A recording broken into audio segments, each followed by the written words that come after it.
एक शहर में भाविका नाम के बहुत प्यारी लड़की थी। भाविका बहुत समझदार थी, पर वो पैरों से अपाहिज थी। भाविका रोज सपने देखती थी कि वो डांस कर रही है, भाग रही है, पर जब उसकी नींद खुलती तो उसे अपने अपाहिज होने का बहुत दुख होता। भाविका अपने मम्मी पापा की सारी बातें मानती थी, जैसे सब्जियां खाना, होमवर्क करना, पौधों को पानी डालना। इसलिए भाविका उन दोनों की बहुत लाडली थी। मम्मी पापा भाविका को हमेशा खुश रखना चाहते थी, इसलिए उसे कभी बीच ले जाते या कभी पाद में। पर भाविका खुश नहीं थी, क्योंकि भाविका का कोई दोस्त नहीं था।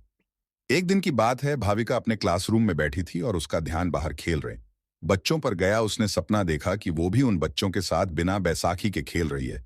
तभी अचानक टीचर की आवाज आई और उन्होंने बोर्ड पर लिखा, स्पोर्ट्स डे बच्चों, कल स्कूल में स्पोर्ट्स डे है, सभी बच्चों को भाग लेना है। सभी भाग लेंगे, पर भाविका को छोड़कर, क्योंकि वो तो चल ही नहीं सकती। ऐसा नहीं बोलते।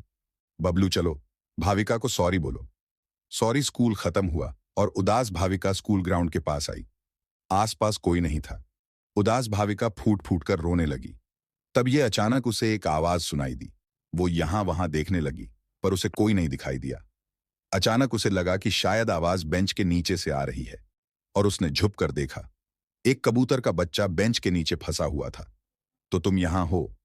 तुम शायद उस कोशले से गिर गए और यहां भांस गए। चलो, मैं तुम्हारी मदद कर देती हूं। भाविका उस नन्हे कबूतर की मदद करने लगी। कार से उठाया और उसे बेंच पर रख दिया। चलो, अब तुम अपने घर जाओ। अपने बच्ची को देखकर कबूतर की मां बहुत खुश हो गई। शुक्रिया, तुम बहुत अच्छी हो। तुमने मेरे और मेरे बच्चे की मदद की। मैं तुम्हें एक तोहफा देना चाहती हूं। ऐसा बोलकर मम्मी कबूतर घोंसले के अंदर चली जाती है और अंदर से गोल्डन जूते लाती है। भाविका उन जूतों को देखकर बोली, मगर मैं इन जूतों का क्या करूंगी? तो अपाहिज हूं। ये जूते मामूली जूते नहीं हैं, जादुई जूते हैं।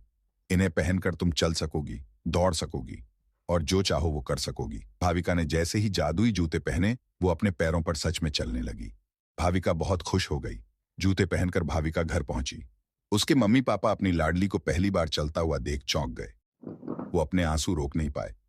मम्मी डैडी, मैं चल सकती हूँ, पर कैसे? इन जादुई जूतों की वजह से।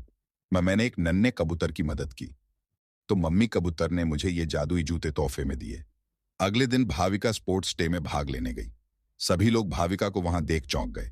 भाविका ने रेस में भाग लिया और जादुई जूतों के कारण वो जीत गई। जादुई जूते भाविका के जीवन का सबसे अच्छा तोहफा साबित हुआ।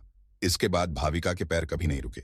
वो भागती नाचती, वो भी बिना किसी की मदद के। अब भाविका अक्सर मम्मी कबूतर और उसके बच्चे से मिलने आया करती है। Thank you. आपके दिया हुए जादुई जूते ने मेरी जिंदगी बदल दी।